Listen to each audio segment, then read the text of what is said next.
Bon matin à tous. Pour ceux qui ne me connaissent pas, mon nom est Brian Medeiros. Aujourd'hui, on va faire une petite méditation sur le psaume 41. Dans le passage, on va voir comment David garde espoir dans la détresse et comment est-ce que nous, on peut garder espoir dans la détresse. On va commencer par lire le passage. Au chef des chantres, psaume de David, heureux celui qui s'intéresse aux pauvres. Au jour du malheur, l'Éternel le délivre. L'Éternel le garde et lui conserve la vie.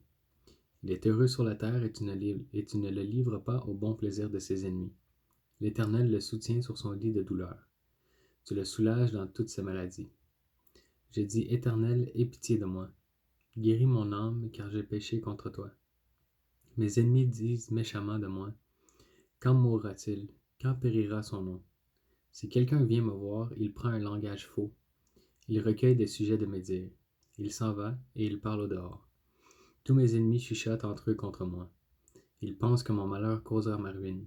Il est dangereusement atteint. Le voilà couché et il ne se lèvera pas. Celui-là, même avec qui j'étais en paix, qui avait ma confiance et qui mangeait mon pain, lève le talon contre moi. Toi, Éternel, aie pitié de moi et rétablis-moi, et je leur rendrai ce qui leur est dû. Je connaîtrai que tu m'aimes si mon ennemi ne triomphe pas de moi. Tu m'as soutenu à cause de mon intégrité, et tu m'as placé pour toujours en ta présence. Béni soit l'Éternel, le Dieu d'Israël, d'éternité en éternité. Amen, amen. Donc, ce que je vois dans ce passage-là, c'est qu'on a vraiment besoin de la grâce de Dieu pour avoir la victoire. Pour mieux comprendre, il faut se mettre à la place de David. On comprend que David est atteint d'une grave maladie, très probablement mortelle. Au verset 9, ses ennemis pensent qu'il ne s'en sortira pas. Ils disent, le voilà couché, il ne se relèvera pas. Et dans la maladie, non seulement ses ennemis chuchotent contre lui, verset 8, mais en plus, il est trahi par quelqu'un envers qui il avait confiance, verset 10. Puis face à tout ça, David plaide sa cause à Dieu.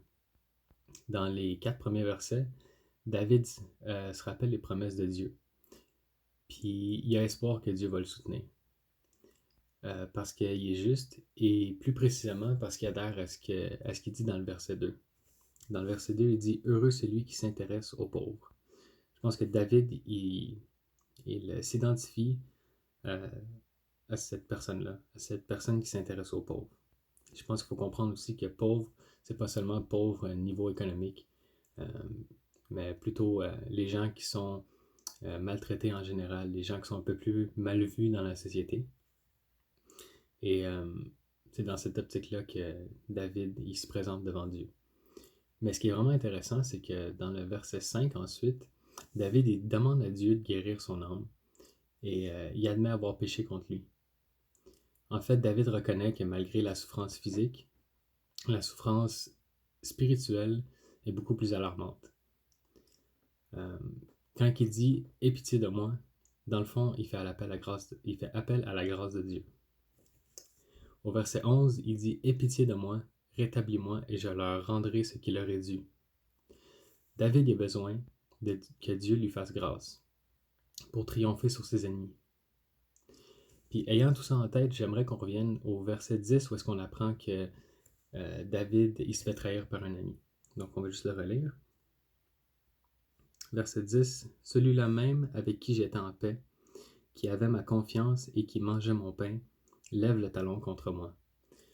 Je ne sais pas pour vous, mais moi ça me fait penser à Jésus qui a été trahi par Judas. Et même que dans Jean 13, verset 18, il est écrit des paroles qui sont presque identiques à ce qu'on voit dans le psaume 41. Ça dit « Ce n'est pas de vous que je parle, je connais ceux que j'ai choisis, mais il faut que l'écriture s'accomplisse. Celui qui mange avec moi le pain a levé son talon contre moi. » Donc, qu'est-ce qu'on peut dire de ça? Est-ce qu'on peut dire que Jésus et David ils ont souffert de façon similaire? Peut-être, mais ce qui est certain, c'est que Jésus, la trahison de Judas, la trahison de son ami, dans le fond, a mené jusqu'à sa mort sur la croix. Et puis, aussi tragique que ce soit, en fait, il faut se rappeler que cette mort-là, sur la croix, c'est la plus belle preuve de grâce et d'amour que Dieu ait pu faire pour nous. Euh, Parce que à travers ça, à travers la mort de Jésus, en fait, on a la victoire sur le plus grand des ennemis. On a la victoire sur la mort.